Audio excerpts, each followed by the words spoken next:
एक बार की बात है, विजयनगर साम्राज्य के राजा कृष्णदेव राय के दरबार में राममूर्ति नामक दक्षिण के एक बहुत बड़े विद्वान ब्राह्मण आए। उन्होंने राजा कृष्णदेव राय से कहा, महाराज, सुना है कि आपके दरबार में बहुत बड़े बड़े विद्वान हैं।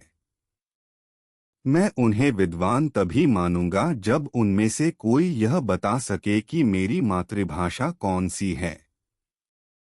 फिर राममूर्ति ने एक एक कर तमिल, तेलुगु, कन्नड़, मलयालम भाषा में धारा प्रवाह बोलना चालू किया।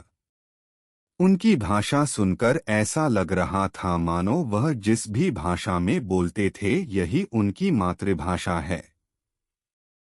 उनके बोलने के तरीके से उनकी मातृभाषा का पता लगाना बहुत मुश्किल था।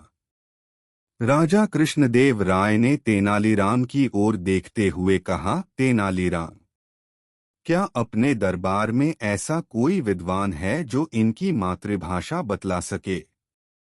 तेनालीराम भी समझ गए कि राममूर्ति की सभी भाषाओं पर बहुत अच्छी पकड़ है। तेनालीराम ने महाराज कृष्णदेव राय से कहा, महाराज, इनके जैसे महान विद्वान अगर हमारे यहाँ कुछ दिन मेहमान बनकर रुकें और हमें अपनी सेवा का अवसर दें तो यह लिए बहुत ही गर्व की बात है। महाराज कृष्णदेव राय भी तेनालीराम के इशारों को समझ गए और उन्होंने भी विद्वान से कुछ दिन महल में रुकने का अनुरोध किया। राममूर्ति 3 दिन महल में रुकने के लिए तैयार हो गए। दूसरे दिन जब राममूर्ति नित्य कर्म के लिए जा रहे थे तो तेनालीराम भी उनके साथ चलने लगे।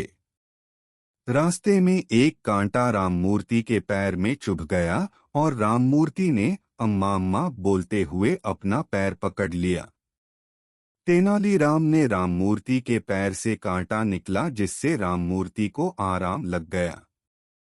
राममूर्ति 3 दिन महाराज कृष्णदेव राय के मेहमान बनकर रहे और तीसरे दिन जब वह जाने लगे तो उन्होंने महाराज से बोले, महाराज, अब मैंने 3 दिन आपका अतिथि स्वीकार किया और अब मैं अपने घर जाना चाहता हूँ।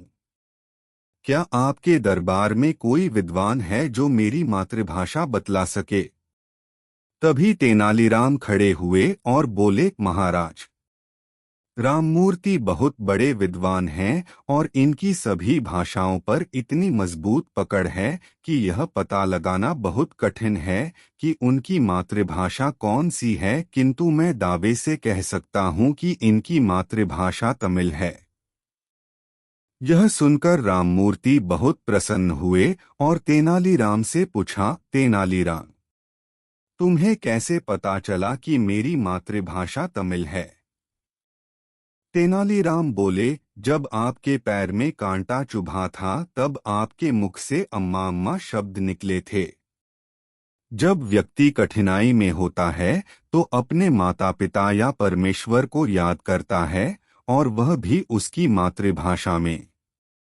अम्मा शब्द तमिल का शब्द है, इसलिए आपकी मातृभाषा तमिल है।